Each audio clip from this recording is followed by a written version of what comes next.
enjoy this fun photo collage of some of your favorite stars and politicians who speak about the need to reduce our carbon footprint, but who are always on private planes. That's right, all of them. If you don't see a celebrity's picture here, it's because we weren't allowed to use it. Or their series got canceled. So Maher just exposed the hypocrisy of your favorite Hollywood darlings, and it was pure comedy gold. I've said it 1,000 times. Trust these woke celebs at your own peril. The level of double standards they live by would make even the devil blush. From George Clooney's performative politics to Bernie Sanders' millionaire morals, Maher torched every last one of them without mercy. And honestly, it was long overdue. Let's dive into the carnage. Humans are not good people. It's just not in us, including me. And I'm tired of living not a lie, but it's also something I never mention, but it's a new year, and I'd like to come clean. My name is Bill.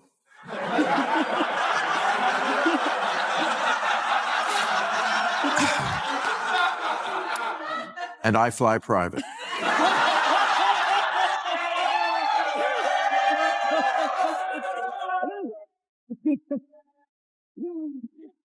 And so does every other person who calls themselves an environmentalist who can. So Maher kicked things off by admitting he's a strong advocate for saving the environment, yet he flies private.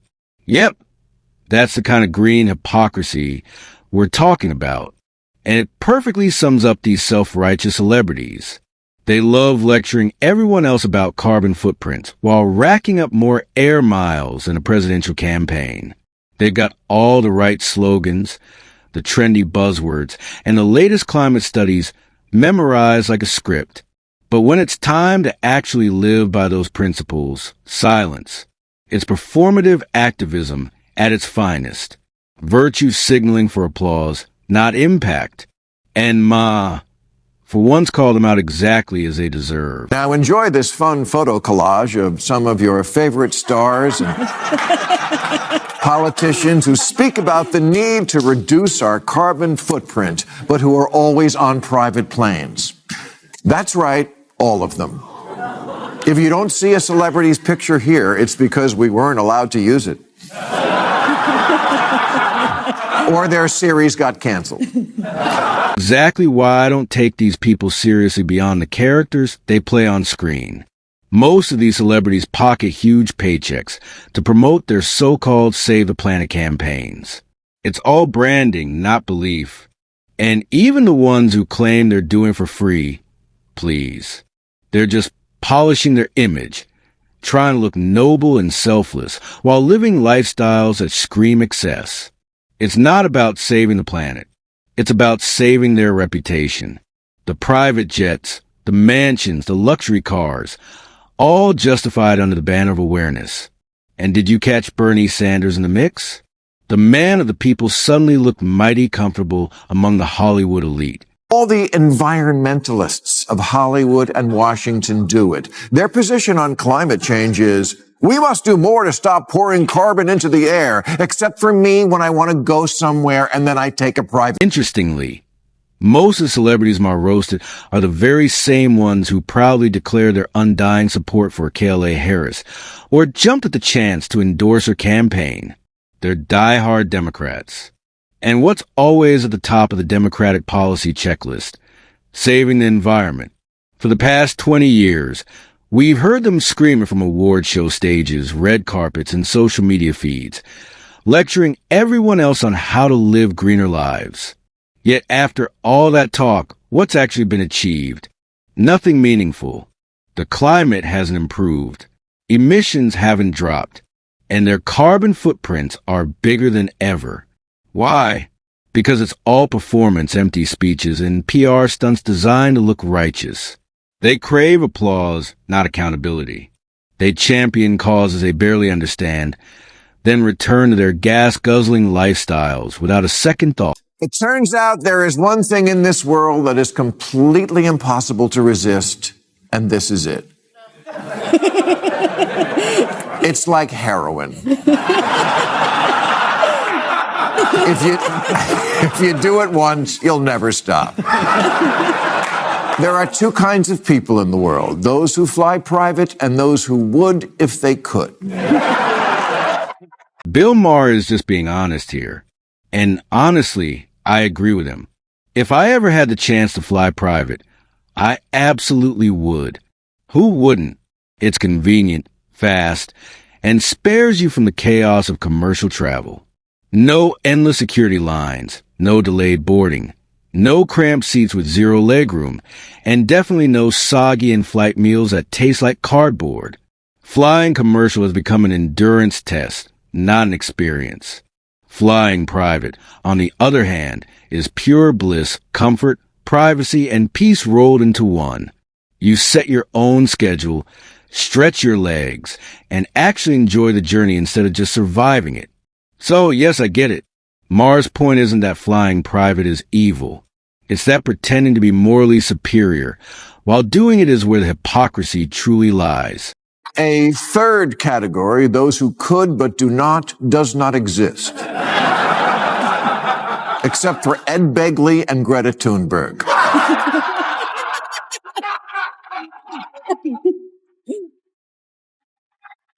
And that's why you never see a picture of her smiling. Ed and Greta, that's who walks the walk. Everyone else is full of and I'm done being full of Got my fair share of reservations about Greta Thunberg. Honestly, I think she's more performative than passionate. There's something about her activism that feels rehearsed, almost phony. But credit where it's due on this issue. I actually agree with Ma. Unlike the Hollywood elites who scream about saving the planet while zipping across the globe in private jets, Greta at least practices what she preaches. She walks the talk, quite literally. Whether she's taking a train or sailing across the Atlantic to avoid flying, she's consistent with her message. And that's something these eco-conscious celebrities can't say for themselves. She could easily afford the luxury of comfort and convenience, but she chooses a harder, more disciplined route. So, love her or hate her, at least Greta has the courage to live by the same environmental standards she expects from everyone else. I can take being a bad environmentalist because almost all of us are, but I can't take being a hypocrite. Now, I always justified renting a plane because I only used it for work and literally could not get to most of my stand-up gigs on time any other way. How do you think I did it all those years? I said goodnight here at 8 p.m. and was on stage in Vegas at 10. But I don't need to do stand-up like tomorrow night in Albuquerque. Unfortunately, that's exactly what the Democratic Party has become. A masterclass in being woke and hypocritical. They love preaching lofty ideals, parading around as the moral compass of America. But behind the curtain, it's all smoke and mirrors. They'll fight tooth and nail for ideologies they don't truly believe in just to score political points or win applause from Hollywood and the media. It's not about conviction anymore. It's about optics. Every statement has to be perfectly polished. Every word carefully chosen to avoid offending anyone. They tiptoe around every issue, terrified of being labeled insensitive or problematic. And in that obsession with being politically correct, they've lost all authenticity. Instead of standing for something real, they stand for whatever happens to be trending. A party of slogans, not substance. State, almost everyone else could fly commercial. Why don't they? Ask anyone who tried to get home for Christmas last year. And don't tell me the younger generation is better. They're not. They're just poorer. They're actually worse. This is who they look up to.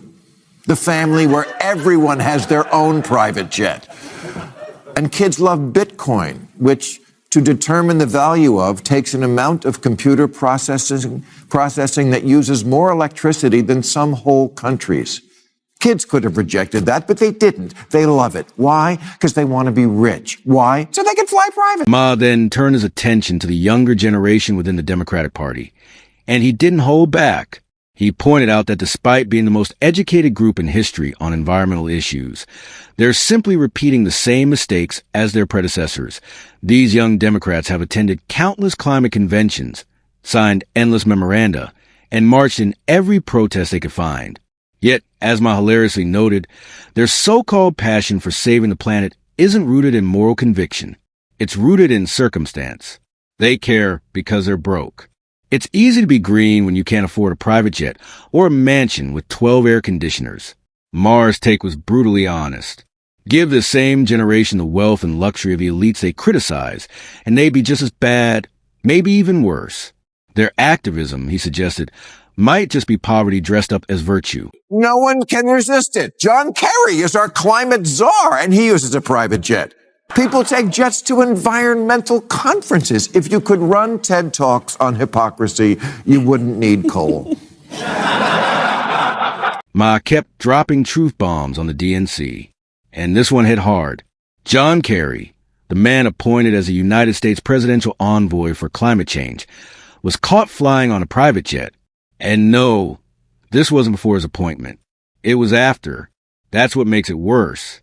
You can't claim to be leading the global fight against climate change while cruising the skies in a gas-guzzling private plane. It completely shatters your credibility. Maher's point was clear. You can't preach virtue while practicing vice. The hypocrisy is staggering. These are the same people lecturing ordinary Americans about cutting emissions, yet they live lifestyles that burn through more fuel in a week than most families do a year. It's not leadership. It's hypocrisy and designer suits wrapped in political righteousness. But sorry, not sorry. I tried to do my part for the environment. I never had kids. The one thing worse for the planet than private jets. It's true, because then they have kids. I had the first generation Prius in 2001. It looked like a Tylenol gel cap. I was always handing my keys to valets who were driving a better car than me. I had the first Tesla in 2010, and honestly, both these cars sucked. The Tesla came up to about here on me. If I had a hard-on, I couldn't fit in this thing.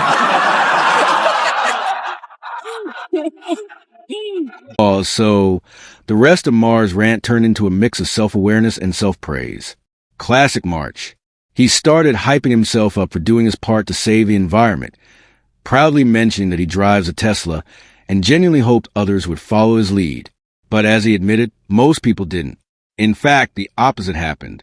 The more people learn about electric cars, the more reasons they found to stick with gas-powered ones. From the high costs, the inconvenience of charging stations, and the battery disposal issues to the fact that electricity still largely comes from fossil fuels, the irony writes itself. Rah, in his usual sarcastic tone, acknowledged that the green dream hasn't exactly turned into a movement. Instead, it's become another example of how even good intentions can backfire when reality doesn't match the virtue signaling narrative.